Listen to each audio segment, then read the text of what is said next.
આ વાત એ માટે કરું, અનેક વાર આપણે સાંભળી છે, પણ મારે વાત એ કરવી.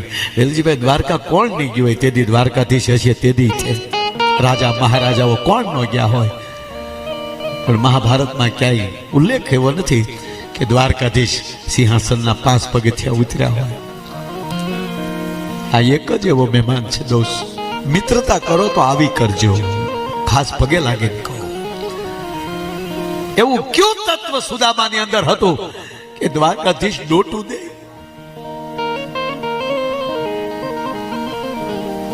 એની અંદર એક તત્વ હતું, એ આપણામાં આવી જાય ને, એ નથી આવતું. એક જ તત્વ એવું.